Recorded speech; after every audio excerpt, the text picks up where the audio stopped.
মানুষের জীবনের সাফল্য, অর্থ, সম্মান সবই মূল্যবান। হ্যালো ভিউয়ার্স, আসসালামু আলাইকুম। কিন্তু এগুলোর থেকেও বড় একটি বিষয় আছে, আর তা হলো মানুষের দোয়া কিংবা অভিশাপ। দুনিয়ার সব কিছু হয়তো একদিন হারিয়ে যেতে পারে, কিন্তু কারো মনের কষ্ট, কারো চোখের পানি কিংবা কারো বুক ভরা অভিশাপ মানুষের জীবনকে তছনছ করে দিতে পারে।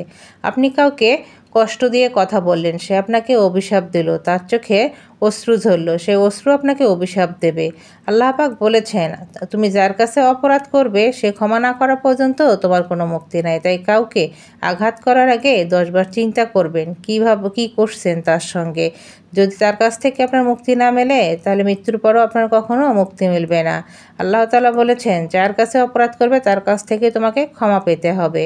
আমরা অনেক সময় টাকার লোভে, স্বার্থের কারণে কিংবা ক্ষমতার দম্ভে অন্যের সাথে অন্যায় করি। হয়তো তখন মনে হয় এতে আমার কী আসে যায়, কিন্তু মনে রাখা উচিত অবলা মানুষের দীর্ঘশ্বাস আর নির্যাতিত মানুষের অভিশাপ কখনো বিফলে যায় না। ইতিহাস সাক্ষী, অসংখ্য ধনী ও ক্ষমতাবান মানুষ অভিশাপের বোঝা কাঁধে নিয়ে শেষ পর্যন্ত ধ্বংস হয়ে গেছে। তাই কারো অভিশাপ নেওয়ার চেষ্টা করবেন না, পারলে কারোর সঙ্গে ভালো ব্যবহার করুন।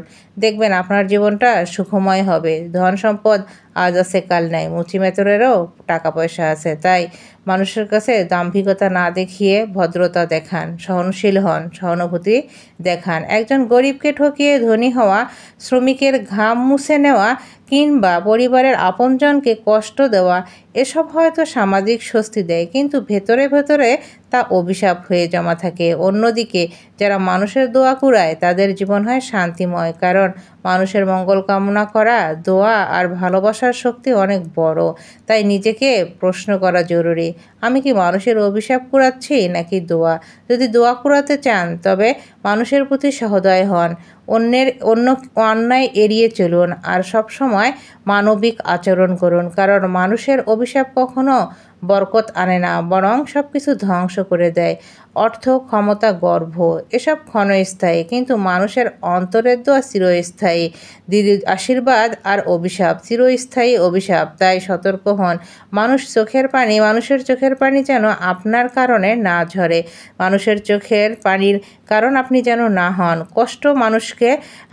আপনি যেন মানুষকে এমনভাবে আঘাত না করেন যে সে আঘাতে সে দীর্ঘশ্বাস ছাড়লে আপনার ক্ষতি হয়ে যায়। শুধু আপনি নিজে অন্যায় করলেন, আপনার পরিবারে সে অন্যায়ের শিকার হয়ে যাবে। কারণ মানুষের দীর্ঘশ্বাস শুধু আপনার জন্যই নয়, আপনার পরিবারের উপরেও তা ইফেক্ট করবে। তাই কাউকে কোনো কিছু বলার আগে 10 বার চিন্তা করবেন। শুধু আপনি নন, আপনার সঙ্গে আপনার পরিবার আছে, আপনার সন্তান আছে, তাদের কথাও খেয়াল রাখবেন এবং নিজে ভালো হয়ে চলবেন। কাউকে কিছু বলার আগে 10 বার চিন্তা করবেন।